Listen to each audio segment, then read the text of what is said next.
Perkenalkan, nama saya Mairsander Hantorang. Untuk tugas seminar kali ini, saya akan membahas tentang perubahan acak dari sisa usia.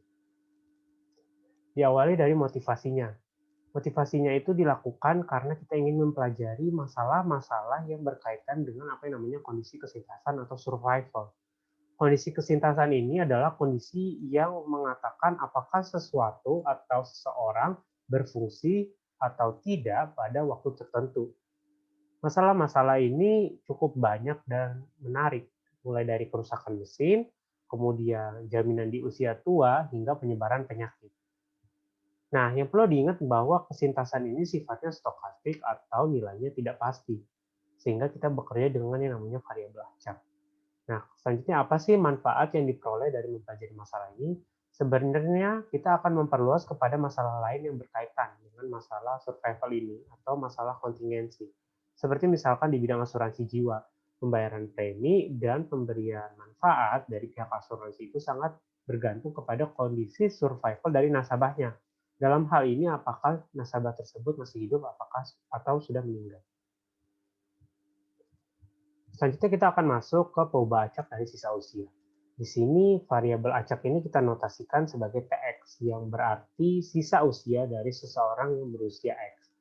Di sini kita mengasumsikan bahwa TX bernilai kontinu dan non-negatif. Kita tahu bahwa apabila kita memiliki suatu perubahan acak, kita dapat memodelkan 3 fungsi yang berkaitan, yaitu fungsi distribusi, fungsi kesintasan, dan laju kematian. Nah, ternyata dengan menentukan salah satu dari ketiga fungsi ini, kita dapat menentukan kedua fungsi lainnya. Oleh karena itu, kita akan mempelajari sifat dari masing-masing fungsi tersebut. Diawali dengan fungsi distribusi. Fungsi distribusi dari TX ini kita notasikan sebagai fxt. Didefinisikan sebagai persamaan berikut. Persamaan ini berarti adalah peluang orang berusia X akan meninggal dalam T tahun.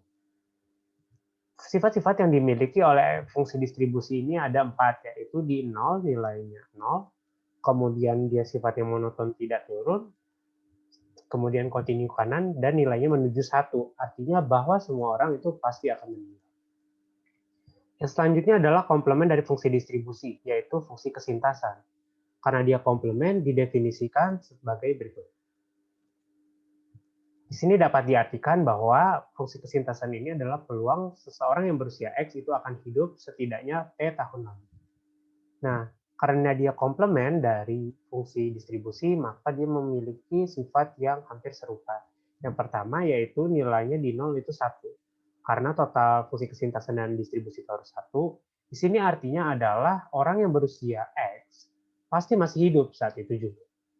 Yang selanjutnya adalah monoton tidak naik, dan kontinu kanan, serta nilainya akan menuju 0. Artinya semua orang akan mati. Yang ketiga yaitu laju kematian. Laju kematian didefinisikan sebagai persamaan berikut. Nah, persamaan ini menyatakan laju kematian itu sebenarnya adalah kepadatan kematian dalam interval yang sangat kecil. Selain bersifat non-negatif, tidak ada properti khusus yang dimiliki oleh laju kematian, seperti fungsi distribusi atau fungsi kesintasan, sehingga bervariasi terhadap fenomena yang kita ingin pelajari. Sekian presentasi dari saya, kurang lebihnya mohon maaf. Sekian dan terima kasih.